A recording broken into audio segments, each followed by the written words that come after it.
leftist tries to blow up the federal office in New York today, and that's Donald Trump's fault. Joe Biden. Nobody said that. You just gave a long speech about it. Never said that. You didn't listen to a word I said, did you?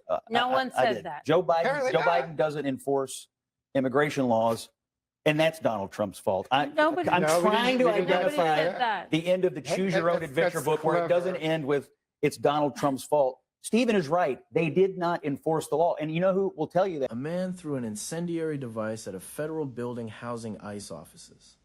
Political violence is wrong. Full stop. And then Scott Jennings spent the rest of the segment blaming Democratic rhetoric while refusing to apply that same standard to the president who encouraged a mob to march on the Capitol, pardoned the people convicted for it, and tried to fund them with taxpayer money. Keith Boykin came with data, consistency, and receipts. Scott Jennings came with selective memory. Let's get into it. A 43-year-old Army veteran is in custody, accused of throwing an incendiary device at a federal building that houses offices for immigration and customs enforcement in New York City. Now, you can see the moment that authorities say Andrew Arabaka threw the gasoline near the building. You see him throwing it there before lighting it on fire. Officials say the suspect had 2 axes, a hammer, a machete, and 3 knives and a sign that read, quote, "ICE off our streets." The FBI warned he, quote, "came armed with bad intentions." The White House border czar refused to comment on the investigation as it is ongoing, telling reporters he would let the investigation play out. But he did talk about who he thinks is partly to blame anyway, naming leftist politics for the current climate surrounding immigration enforcement.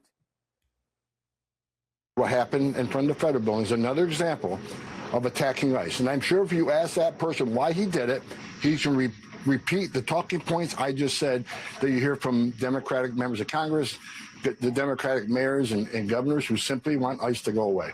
And us to keep attacking and miscommunicating what ICE does every day, calling them Nazis and comparing ICE to the Nazi regime. Are you kidding me?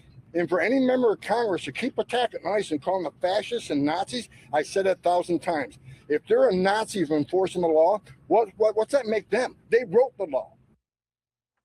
Now, before we open it up to the table here, we invite you at home to join this debate. Head to cnn.com/Abby and weigh in. We'll get to some of your comments throughout the show. Scott, I'm going to start with you. Words do matter. So do actions, right? I think we've talked about this before with, Republicans saying things, Democrats saying things, and then there's the actions of ICE as well. When you look at this, do you agree with Homan that this is something that is because of Democrats, or is this a single guy who decided to do something that was illegal? Of course, I agree with Homan, and it's not a single guy. This is another in a long string of attacks on ICE personnel, ICE facilities. There's been a massive spike in violence against ICE agents, really against all law enforcement, specifically federal law enforcement out there. So I think Mr. Homan is absolutely correct. And I think you've got members of Congress, the mayor of New York City, governors, as Homan said, all sorts of people out there who are using language that would lead someone to go do these kinds of things. It's despicable.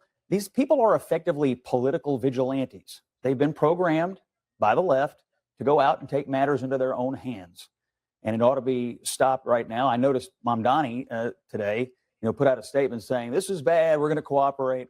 This is the same guy who has said some of the worst things about ICE, who says he wants to defund the police and makes a lot of anti-law enforcement rhetoric a staple of his political movement. I don't know how you can reconcile those positions, and I don't suppose they'll even try, but I think Homan's right. But is it possible that it is the actions of ICE that have people talking like this, not just getting messaging from the Democrats, but seeing what's happening in their communities? So if you believe that a government agency is doing something that you don't like, and your choices are A, cast a vote, B, use your words, or C, go set off an incendiary device at the federal building in New York City, and you pick C, there is no justification for this. There's no rationalization of it, and that's patently ridiculous if that is what anybody's going to argue tonight. Let's take Scott's scenario. If you believe a government agency is doing something wrong, do you use your vote, do you use your words, or do you resort to violence? In one very clear example, the President of the United States, Donald Trump, implicitly encouraged people to resort to violence. That was the January 6th insurrection. He didn't tell people your vote was enough. The 80-something lawsuits that we filed were enough. He didn't tell people that we're just going to settle this in sort of a peaceful way. He actually encouraged people to walk from the ellipse to the Capitol, not knowing what might happen, and knowing that these people were armed and violent. This guy, Donald Trump, is responsible for some of the worst, most incendiary, most politically violent rhetoric in our country. So I don't accept this statement from Scott at all. Violence, political violence is wrong, whether it's left or right. The problem is, I don't know any president on the Democratic side in my lifetime who's ever encouraged political violence. In fact, I don't know any Republican president in my lifetime who's ever encouraged political violence until Donald Trump.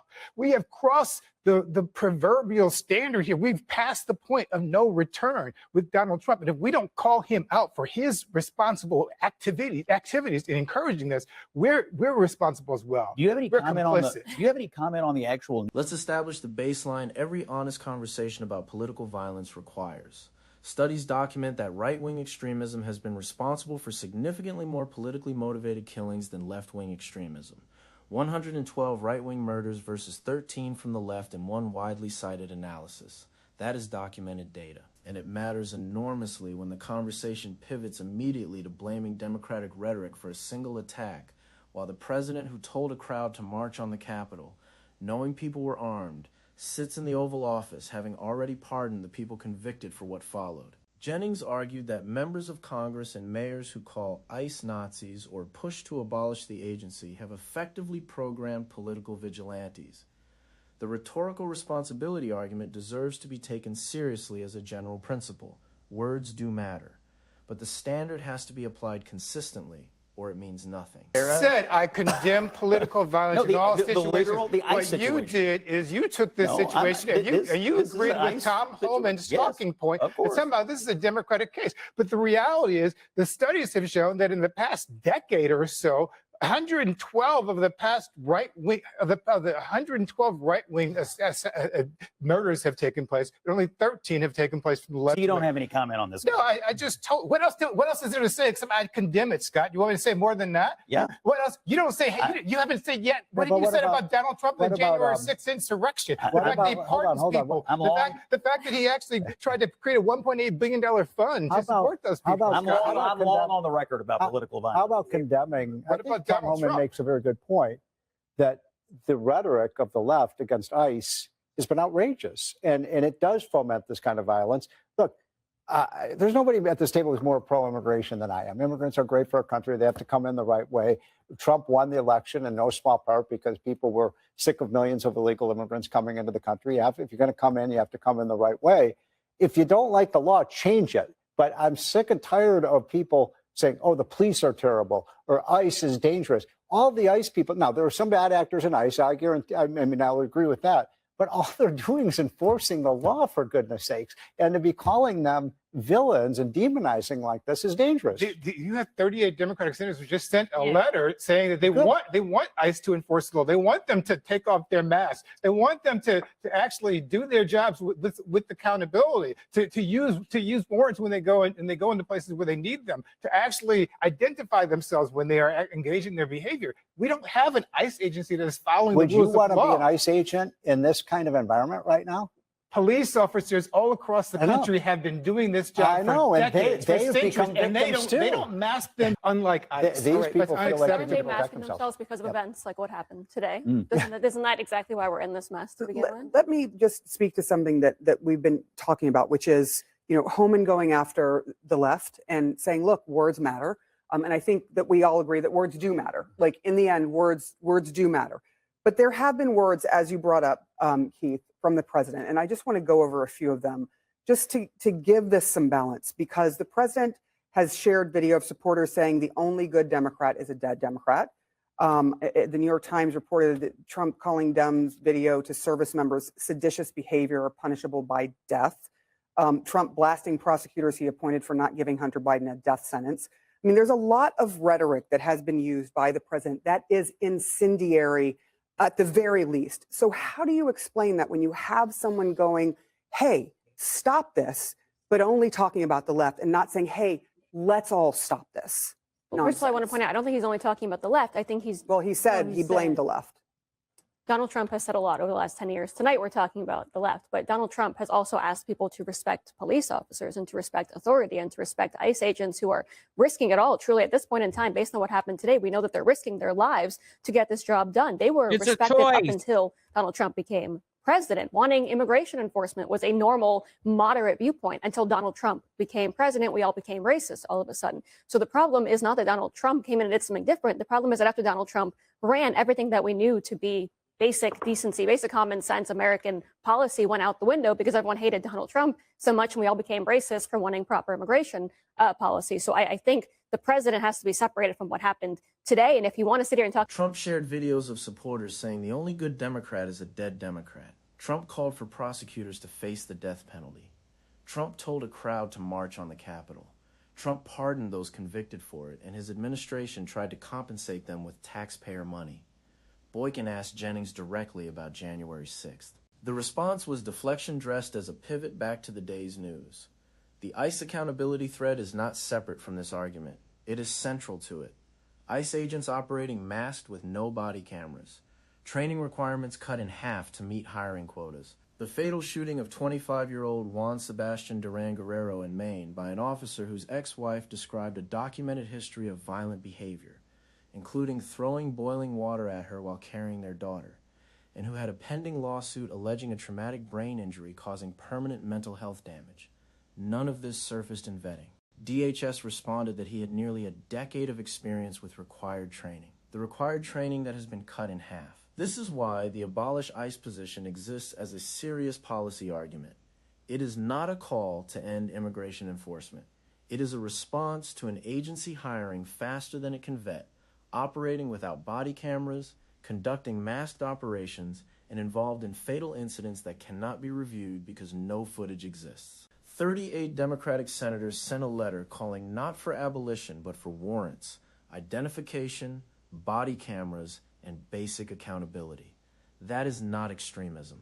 That is the minimum standard applied to every other law enforcement agency in the country on Democratic inaction. Jennings raised Biden's failure to fix immigration. The bipartisan immigration bill, described even by some Democrats as the most conservative such legislation in decades, was killed by a single phone call from Donald Trump telling Republican senators not to pass it. He preferred the issue unresolved heading into the election. That is on the record. Jennings had no answer that survived contact with that fact. The show to the end of time, we should also be able to say, hey, when Democrats actually run on the same message that this man today was holding, get ICE off of our streets, no more ICE, abolish ICE, resist ICE, this is going to continue to happen. Christina, do you see it? That's ridiculous. People can take a position that ICE should be abolished.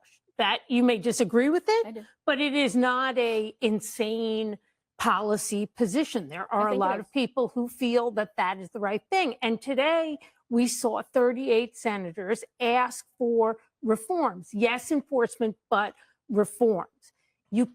Is the secretary correct that rhetoric has an impact? Without a doubt.